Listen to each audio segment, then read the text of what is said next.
Welcome, everybody, to People of Efrat, where we all get to learn more about this great community and the people that make it tick. Boker Tov.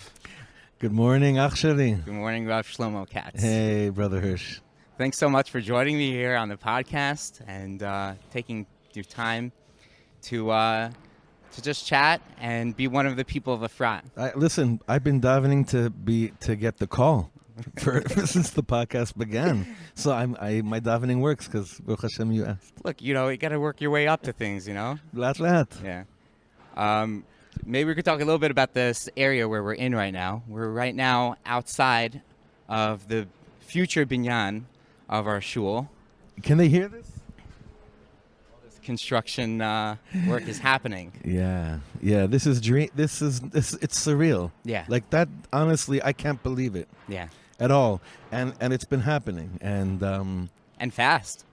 Relatively fast. This stage of the process Yeah. of the building has been really miraculously fast. No one really saw this happening this fast.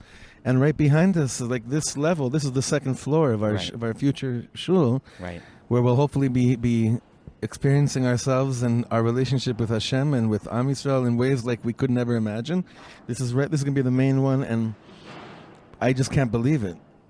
I still can't believe it, and it could be that I'll never believe it, even when we're in there. But it's a family team. It's a family effort. Like that's what I feel. Not only because my sister lives up the block, but this is a mishpacha building. That was going to be one of my questions: is how does it feel to be Michal's brother? Oh, I love it. Thank you so much. Yeah.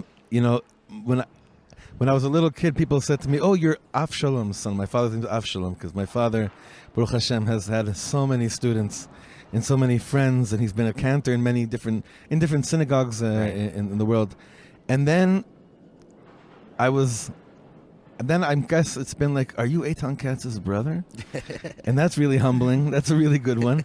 But lately, the highest has been like, and then for a while also, I sometimes get asked, are you Tali Weiss's brother? Because my sister's a nurse in the neonatal ward in Shaare Tzedek, and she's the avodat hakodesh that she's done is not to be believed. But more and more lately, it really has been. Are you the powerhouse Reinitz's brother? Yeah. And my sister, Baruch Hashem, she's a big force behind this. Yeah. And it's such a privilege that she lives just a few doors down from where we live, and our children are growing up together every day in each other's lives. Right. Something I didn't have with first cousins. I didn't grow up with first cousins. My first cousins lived in Argentina, and they lived on the other coast. Right. From So where it's I just was the living. core unit, the core family. Yeah. Right. I can relate to that a little bit. Yeah? And I feel like my children have that right now. Right. We're Nachon, working towards it. We're working towards it. But did you grow up with near first cousins at all? No. Did not. We had two sets of cousins. One side we weren't so close with, and on the other side, they lived here in Eretz Yisrael, and we rarely saw them. We only had like 3 meetings throughout our childhood. We rarely saw them. They came and. So it's so special. We don't take it for granted. My sister, my wife's sister, lives in Tekoa. Yeah. Yehuda and Tanya, Beautiful. and their kids also are such a part of our lives, and it's something that's mamash a big bracha. Right. Baruch Hashem. And having all the family here now is also a very, very special thing. We just had the Brit Milah. We're going to talk about your this beautiful simcha that you had, your son. Say it again. Your son, Nachman Shir Shalom, such a beautiful name. And at that Brit Milah, I was like, I was mamash in heaven. I'll share a personal thing. Like, I'm nervous talking to you because we have to rewind a little bit. I'm nervous talking to you because 2 major inspirations for my aliyah were your Monday night shir that you would stream. I don't know if it was on YouTube or whatever back then. It was Web 2011. Yeshiva. Yeah, Web Yeshiva. Web Yeshiva. Yeah. And Hisbodedut by the Hackensack River in New Jersey. And those are the 2 things that really kept me going. Like, in my aliyah, I'm a mash, like, it was a tough year and a half where we were like, we're going. And those 2 things, every Monday, going to that shir and crying my heart out by the Hackensack River in near Teaneck, New Jersey, some random spot, in the mornings before I'd go to work. Achi, it helped me get here. It really did. And so seeing the Brit Milah is sort of a culmination, because you actually played at my son Harel's Brit Milah, and you were kvater too. You came in with the pillow and my son, and you gave him a bracha, and Riskin gave him a bracha too. And it was all sort of like a culmination for me personally, seeing you experience that with your son at his bris, with your whole family surrounding you guys all together. It was mamash beautiful, and thank you for letting us into those moments. And if it's Zoom, it's Zoom. I feel like we're getting used to that, for better or for worse. We've talked about it many times, and yeah. So what's that like, having all the family together finally? Well, I just want to acknowledge what you said. Thank you for sharing that. And I remember clearly seeing your name pop up on the list of participants on those Monday night, which for you was Monday afternoon shiurim. It was my lunch break. Yeah, lunch break, right. Go home for a It would have been like 1 p.m. Yeah, 1:30 p.m. for you. And you had come on a visit, I think, right before you moved. Yeah. Right? Yeah. And then you came to the shir. Yeah, in Neve Daniel. And I felt so inspired by people that really try to live the Torah they learn. And you and Chavi, for Bina and I, for my wife and I, have always played that role. But I felt it so clearly when you came to visit during that period. So whatever role we did, I just want you to know that you guys have played that role a million times over for my family. And Harel's bris was Gan Eden. I remember it clearly. I remember how beautiful that day was. I remember the whole scene. Yeah. It was just a gorgeous moment in time. For us, it is a dream that my brother now has moved back to Eretz Yisrael. He actually had a baby girl a few days after we had a son. Oh, beautiful. His 7th child, Baruch Hashem, Wow. Elisheva Chaya Katz. Mazal tov, So Eitan. so my parents are in Ranana. My brother's in Yerushalayim. The rest of us are here in Efrat. My parents have all their children and all their grandchildren in Eretz Yisrael. Yeah. And a friend of mine that you actually know, but I won't mention his name, he called me the night before the bris and he said, tell me the truth. You always dreamed that maybe one day you'd have a bris, right? And you probably thought it would be like in a stadium, probably, because you'd have to have 1,000, like our wedding was 1,000 people. You'd probably have to have everyone, and you can't have anyone, Sure. There was a mohel we spoke to. We didn't end up using him because he didn't even agree to have more than it was like he was being very machmir for reasons that I totally respect and understand. Mamash. Yeah. At the end, we could only have the nucleus family, but that's really what mattered. Right. And at the bris, which we had on Zoom, all we had was just our immediate family, and there were 2 people there that I personally needed and wanted very much, and that had to do with basically our whole lives. And that is Rav Shlomo's daughter, Dari, was there with her camera. Right. Taking pictures, and Reb Simcha Hochbaum, who named our son, Right. and the third name Shalom Yeah. is in memory of probably my best friend I ever had. And of course, like most things in life, we only realize it once we don't have them. Rabbi Shalom brought. So I don't really know any other words how to convey the whole emotion of that morning. It's still something that and my wife and I, because of lockdown and kids being home, we haven't even had time to really reflect on this kind of and thing. process the whole thing. Right. But I do know that I have 4 daughters and I have a son. Like I walked into I was in the Breslov bookstore like last week, and I'm friendly with the guy behind the counter, and of course he didn't see me for a while. The stores have been closed.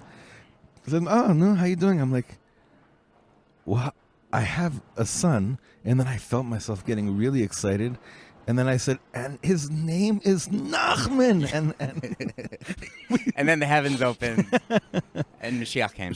more or less. So No, and that's the feeling though. It's kind of that feeling. It's like total redemption, and total, total completion, and then you have a few nights of not sleeping for a while. A few, right? Yeah. Even before he was born, how many hours a night do you sleep? Is there a set thing? You know what? I'll be very, very honest right now. Is that I used to think it was holy. Because, you get as much done and keep on cramming away and whatever it is. Yeah. And I've learned in my old age of 40 that there's nothing holy about neglecting your basic physical needs. Mm-hmm. And it's not my chiddush. The Baal Shem Tov was the one that reminded Am Yisrael that, we just learned that there's a word in Parashat Mishpatim about this, about just the physicality, like lift it up. Don't neglect it and say it's in the name of God. So, but now, honestly, it's kind of impossible because, it is what it is. Right. It is what it is. Right. So very little, but it is what it is, 4, 5, 6? I'm going to just say 5. I'll put that there. 4.5 to 5. That's my. Think of last night. Because I don't see so many rings under your eyes that you have the crow's feet, so it's been doing it for a while. But okay, I hear. This is just coming from someone else who never sleeps. Right. So, right. Not because, not for any reason other than I'm fidgety at night and I can't sleep and my mind's on. You're a gingy, man. What do you want? Yeah. I was going to say it's going to be called the Redbeard podcast here. Yeah. Our Nachman is, yeah. Really? Yeah. Little hint of he's hard to tell when they're young. No, but it seems like it, and he's got blue eyes. Wow. And yeah, he. Would you ever think of dealing with a shidduch with a girl who's a little bit older, but she's also a redhead and also has blue eyes? I know it's a little early to talk about it. We it's don't actually know. you're late on the list. Oh, but yeah. but she was born before them then. I might have you're still. Okay. I'm sorry. All right. Well, we'll see. I still have a few years to make it happen. Yeah. They should both, Be'ez Hashem, find their shidduch in the right time with simcha and good health. Amen. Here in Eretz HaKodesh. Amen. So, Rav Shlomo, can you tell me, what are I know a little bit about how you came to Efrat and some of the time you've spent here. You've lived here previously, you moved out. But, what was your first experience of Efrat and being here? Can you I came here a few times as a kid. Yeah. We had Aliyah in 1989 when I was 9. Right. And we had good friends. They're still here. They're in the Rimon, or in the Teina, I guess, Baruch and Judy Sturman. Mm-hmm. And a few other family friends. So I did spend a little bit of time as a kid. I don't remember that much. Right. But then, it's Mamash Yad Hashem. I don't have any other way of explaining how much I fell in love with this piece of land. Mamash, this whole region. Yeah. Some things in life are complicated. Some things you just don't try to make them complicated. It was so simple for me. It was so not complicated. When I came back here, I moved back here in 2002 when I was looking for a place to learn for smicha. Okay. I was living in Los Angeles, and I think I had met you by then, more or less. I believe so. On the Moshe. And I came. I was living in LA, and I realized that I have to. This is my direction. I have to go learn for smicha. I looked for places online, and this place seemed really the place I went to, Yeshivat HaMiftar, under the leadership of Rabbi Chaim Bravender, and at the time it was in conjunction with Or Torah Stone, which is Rabbi Riskin. Right. And I didn't know anybody in the program, but I knew that it was right. It was just, I came out with my suitcases and everything into a caravan in the hills of Judea. Wow. And I would look out my caravan window every morning. And I know this seems pretty trippy. I am from LA, so there's there's that vibe. And I literally saw, as clear as I possibly could with visualization, Avram taking Yitzchak to the Akedah. Because that's literally where it could have happened. You could have been walking that way. Listen, we're building a shul, right? We're building a shul right here. It could very well be that Avram, Yitzchak, Yaakov, Sarah, Rivka, Rachel, and Leah, we're mamish right here. Right. That played a very big role. Also, the Beis Midrash that we were learning, and then the view was like that whole, like that side, Right. that whole region. Sure, the and valley over there looking out towards Derech Havot. Derech Havot, right. But I will, which is likely exactly that Derech spot Havot. where they were walking. Right? But I will say one thing, and I really, this is very important for me to give a karas tov, and it's just so true. As much as that played a big role in me falling in love, I met a group of people when I first moved back here, outside of the yeshiva, that lived in Efrat, and I couldn't believe how close I became to a certain group of people at a later stage in life, feeling like these are old childhood friends. I did have one childhood friend, my oldest friend, is Eli Farkas. He lived. wow. Yeah, we're best friends since we're 3 years old. Yeah, I really didn't know that. Oh, really? Yeah. See, you learned something new on the podcast. That's Ellie awesome. and I grew up together in Los Angeles. We weren't just like Did you guys people jam that together knew each other. back then also? Yes, we have pictures. Yeah. Wow. I mean, I didn't play guitar. Yeah. But he had an electric drum kit, I remember. Wow. One of the first ones. And wow. so we're friends for, wow, now that's actually the first time I'm going to feel old. Say it. 37 years. Like literally Beautiful. good friends. Anyway, he introduced me to this whole group of chevra who ended up becoming like real special people in my life. One of them being, the main founder of our community, which was Menachem Katz. Yeah, beautiful. And his brother Binyamin, and Yoav Orbach, and Eli Ben Ze'ev, and a bunch of other people, and especially the Davidovich family. Yeah. I just made these connections here. And it's like the place and the community. Both of and them the chevra. coming together. Yeah. It was by far the most simple and glorious time of life in simplicity. It was just like, That sounds amazing. It sounds special. Yeah.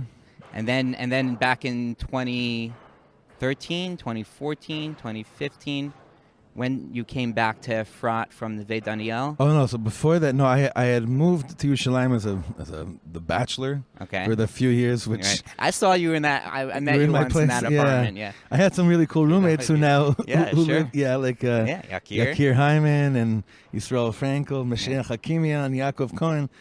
Actually, Menachem Katz and I, we were roommates. We found the place. That's great. Berliner, but it was just like 2 or 3 years, and it wasn't my speed. I was in a different place in life, and the second my wife and I found each other, as much as she dreamed of like living in Nachlaot by the Shuk and shopping Erev Shabbos, Sure. I'm like, listen, we're getting I need, you'll see, it's gorgeous there, and we found a place here in the Dekel. Yeah. And we lived there for our first 2.5 years of marriage. Oh wow.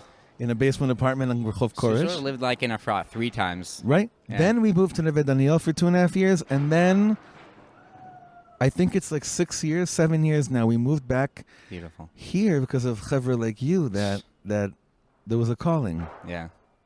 Yeah. So it's been a lot of time around here. Now that I think about it, it's been on and off for about 19 years. Wow. Let's continue strolling down memory lane. So like, I was just thinking, the shul's being built behind us. Like back in the old days, right when you moved back, we were davening. We didn't even have a set place where we davened. We had someone's very, very kind person, Gav. We were in his basement for a while, and it was great. But then we had to move out of there, and we were sort of like a roving band. We were wandering minion. We were wandering minion. every week. And eventually some more chevra moved in, and everybody who moves in has more to add, And we found a small little spot, a shtibel. It was like a shtibel. Total shtibel. And we rocked it. How long were we there for? I'd like to say that we were there from 2014 at some point, I think. You have a better memory than I do. From 2014 until, pre-COVID. Right, it was 4 or 5 years, So we were there for a good, solid period. And those were fire. Strong days. Fire. Beautiful. And now we find ourselves in this whole new shlav here, like big building, making something beautiful. We talked before getting on the podcast about this beautiful tallis that my wife bought me.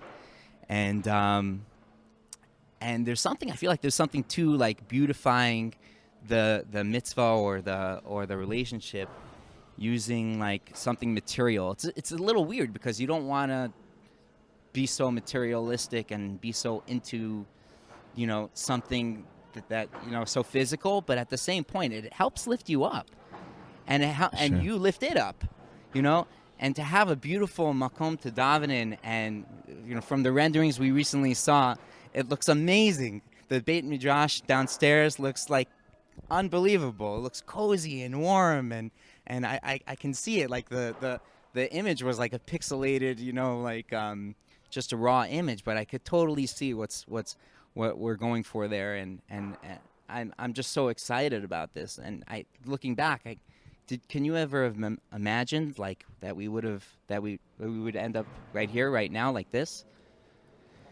Absolutely not.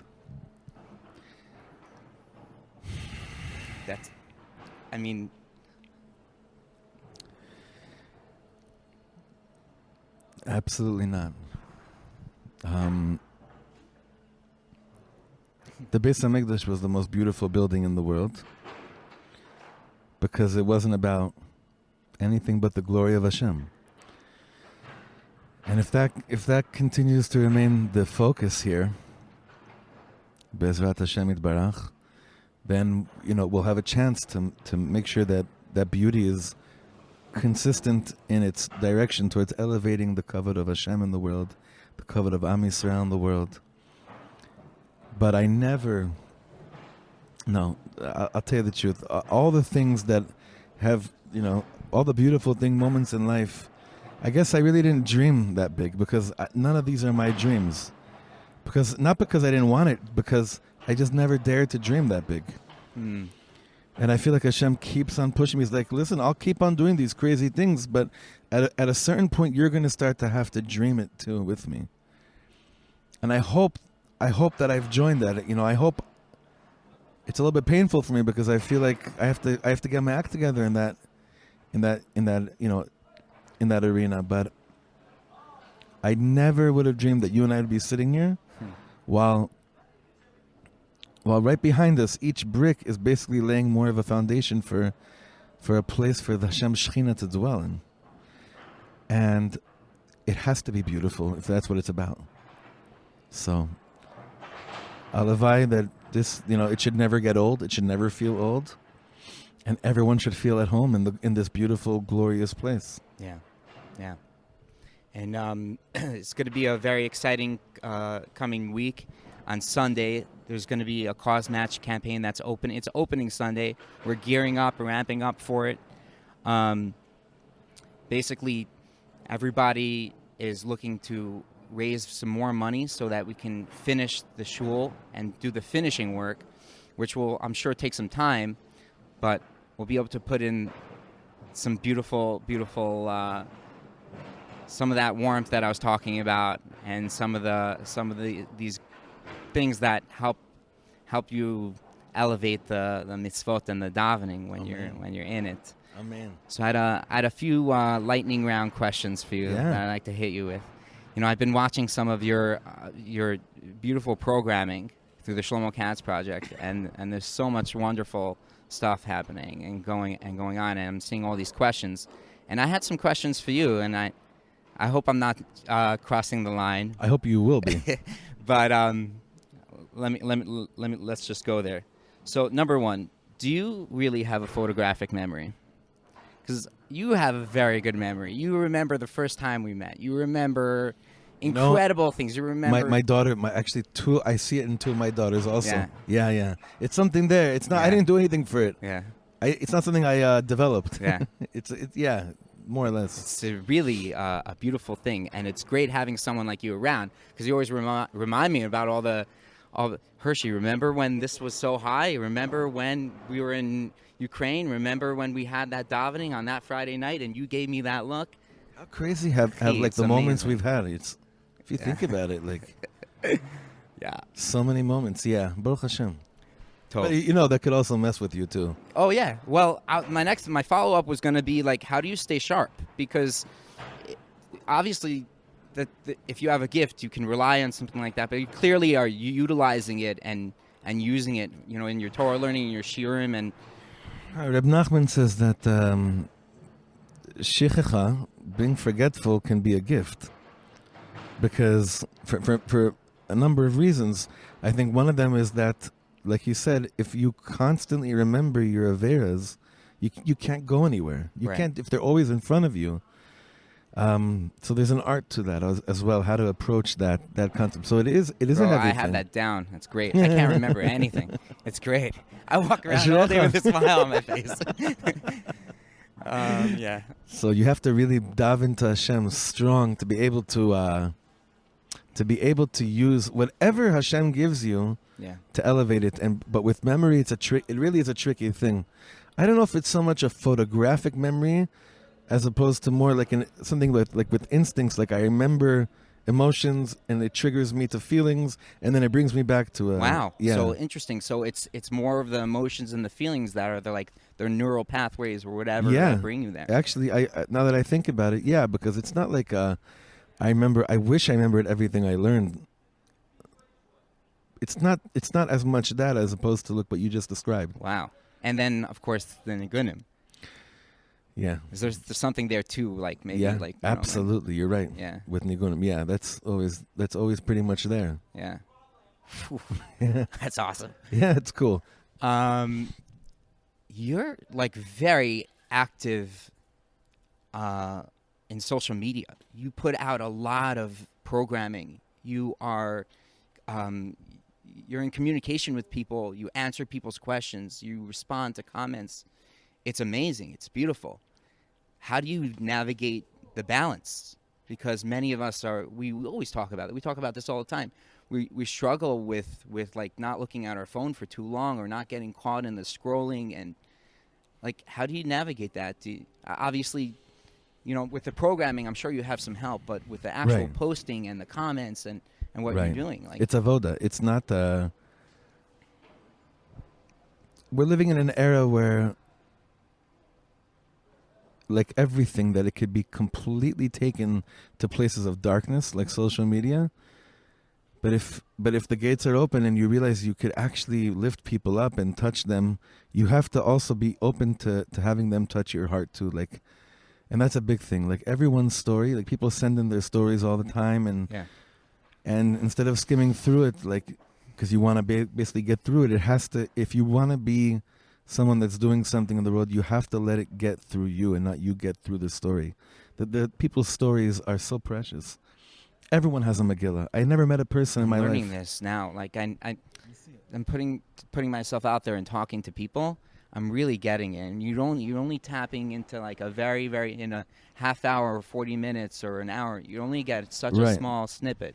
But even so, you're exactly like you're saying, everybody has such a Megillah, especially Everyone. these days. I don't know anyone anymore that if you say to them, tell me a little bit about yourself, and they'll be like, yeah, whatever, nothing, no big thrills. Everyone has a Megillah. Sure. In the same level, in the same instance, especially leading a community, you also, the secret of closing the doors is just as important. Right. So quite often we'll have Shabbases where it's the holiest thing in the world to not have a guest at your table. I hear that. I mean, these days are not examples because of COVID, but in a reality when there aren't restrictions, Yeah. that's very, very big. That's a big thing I learned with my family, but it wasn't such a hard thing because that wasn't hard for us. It's not hard for me. I think we're very family oriented and we love being with each other. But with social media, it is always a struggle. And I mean, every day, I've done this a few times, but maybe I could show the chevra if they could see this. I mean, this is crazy. Oh, I'm good. I don't know. You probably can't see this on the screen. Maybe if you could zoom in. But Hershey, what's this? It's an iPhone. No, what's the sign of the back? The apple. What's in the apple? Looks like they took a bite out of it. Yeah. What story does that remind you of? Wow. The tree of knowledge. The tree of knowledge. Gan I think Eden. about this. Wow. Well, it's what kicked us out of Gan Wow. Eden. So I think about this all the time. Is that why you don't use Android? Oh, no. No. No, if anything, I should use Android because this is the tree of knowledge. And Wow. isn't that trippy? That is pretty wild. So I think about that all the time. But you know what? On the other hand, I got to share with you something I need amazing. to unpack that for a second. I'm sorry. Hold that thought. So Apple's the tree of knowledge, but really everything's there, but it's not here. Well, We were talking about memory.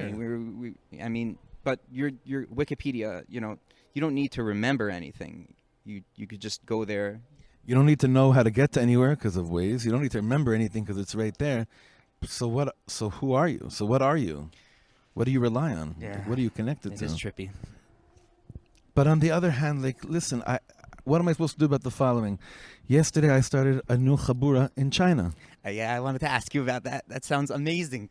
What? And How? by the way, What? the weirdest thing is that the woman that organized it there, her name is Dot. Right. Which, Saw that. yeah, it's pretty trippy. Anyway, so what am I, that the gates are open, that I could sit in my room in Efrat, where Avram, Yitzchak, and Yaakov may have walked, while I'm learning with a bunch of chevra in China about songs of the Beis HaMikdash. Who am I to say poison? Who am I to look at social media? No, it's that everything has a mixture of good and bad. Right. And the most crucial prayer is, Hashem, let me not fool myself. If I see this is really taking over me, even if there are some good things in there, but if it's taking over me, it stops being holy. Right. So I have to keep myself in check all the time, and try to give myself, friends of mine and reminders. And I pray that I never start fooling myself. That if things do get out of hand, even in the name of good things, Sure. That's why, Baruch Hashem, I have some really core friends like you, and other chevra that, with our chabura, that we call each other out, not to make each other feel bad, but to keep each other in check. Yeah, it's really important. Yeah. Wow. So this is going to sound like one of the questions you would have asked, or I think I even heard you ask it. But our generation, our chevra, 30s, 40s, 50s, have really connected with Hasidus and through Reb Shlomo and through the Nigunim. And it's interesting because the original Moshav Chevra, and they're in their 70s and 80s, it was amazing how it came to the next generation. But what's our kids going to be like? I'm sort of asking, we have a lot of avenues these days in Yiddishkeit, a lot. We've been around for a few thousand years. So what do you think is going to speak to them, especially with the phones and everything that's happening? Do you think Nigunim will always be something that's like a strong foundation?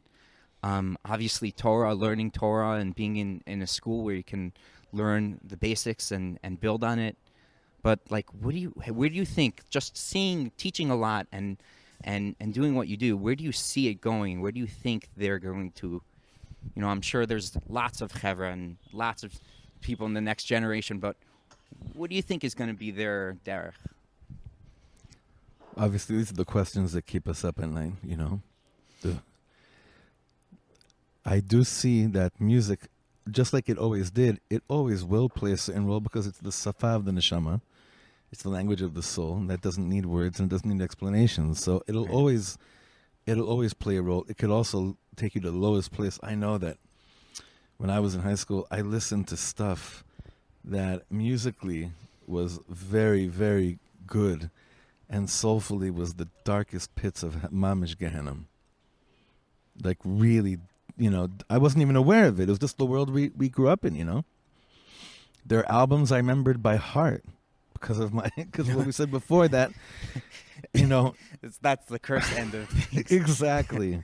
I grew up in LA and in Ranana, and I grew up in, like many of us, in pretty modern societies, and music, of course, especially if, music was from our home, our Abba. Yeah. Music was such an integral part, so that's why we got to, with music, it could go either way. Right. So music, I think, will always play a role. Yeah. But I do think that the concept and our understanding of what these buildings are for have to become totally reformed. Not reformed in the manner of halacha, Halacha is there to help us in every avenue that we can to form the kelim, the vessels, to contain the light that's potentially possible to bring down. Right. But that, I think that, I'll give you an example. I got a call last week from someone from outside of the country. I love all the noise. I love it. It's disturbing at the same it's point. Gorgeous. It's our shul being built. It's gorgeous. I just feel bad for the neighbors, but it's their home too. I got a call from someone from out of the country, and he said to me, why do I wake up my son every morning during COVID to make sure he puts on tefillin and davens when I myself, rattle off like a shema with my tefillin on? And I think that's been the case for many years, and I think that we're reaching a place that it can't continue like that anymore because kids are calling out their parents. Right. Oh, yeah. Especially when they see their parents glued to screens. So kids are calling out their parents, so it's going to take... It's not just going to take what it's going to... What are kids going to need? What are parents going to need, Like, yeah, I was thinking of that when I was thinking about that question, too. Like, but I feel like, obviously we're reinventing ourselves. If we're trying to stay connected to Hashem, we're thinking of new avenues and new nigunim and new Torahs to connect to. But with our klal, like, we sort of have a path maybe, or like some sort of framework that we've created for ourselves, for better or for worse, I don't know. So I get that. But for these kids, like, it's just their experience is so different than ours. Their experience is so... Oh, yeah. We started with the smartphone when we were in our 20s, Like... Some of us in our 30s, The BlackBerry or whatever. There you go. Right. But, and these kids are born with it. They're born with it. It's close. You're bringing up one of the most... And in COVID, they're on the screen, not for entertainment. They're on the screen to learn. Listen, if you're bringing up these inyanim, it means that the davening is on you just as much as it is on anybody else, because to figure this one out will take a Messianic Revolution, really, because it's not something that we're going to crack without like a redemptive approach. Right. You can't put Band-Aids on these things. Right. This is like the real deal. So, but you know what?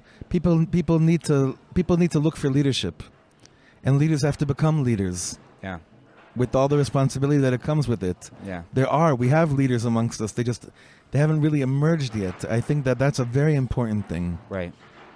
People have been so disappointed with leadership over the years.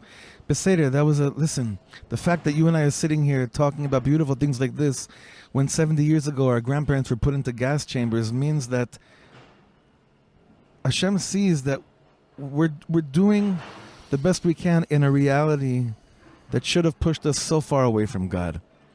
But now it's a new door that doesn't know of the gas chambers other than just like pictures and old people talking about it.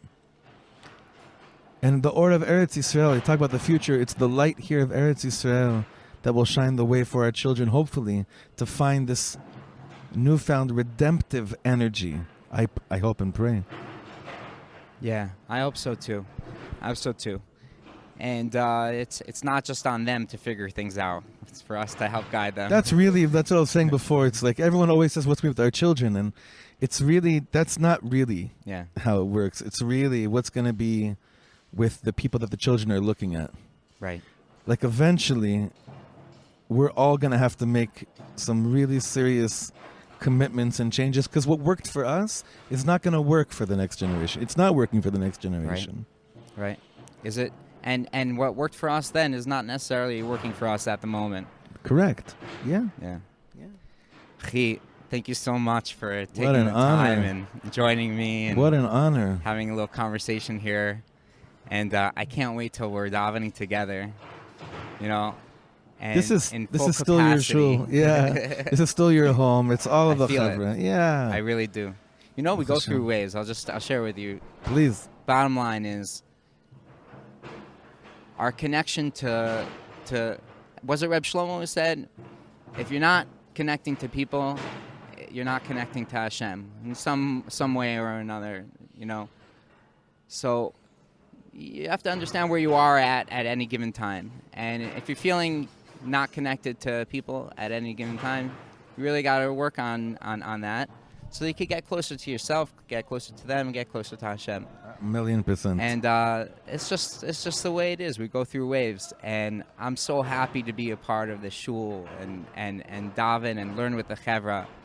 And I have to say, the Dagan is a beautiful neighborhood, brother. It's amazing what's happening over there. The Dagan is a beautiful neighborhood. Some of the best people in the world They are there. really are, and the shiurim happening there, some beautiful stuff. And you got a leader there, but I'm gonna like. I gotta pull him over. Yeah. I just gotta. Yeah, he's one of my Rebbes. One thing I'll tell you that we've learned, there's a few guys like that over there, really good guys. One thing I've learned in COVID, no matter what, is that you think we're so far away. My family thinks they're so far away in America. In a second, we can tap into it. And that doesn't mean you can't do that on Shabbos either. You can walk over for a Shalom Zachar.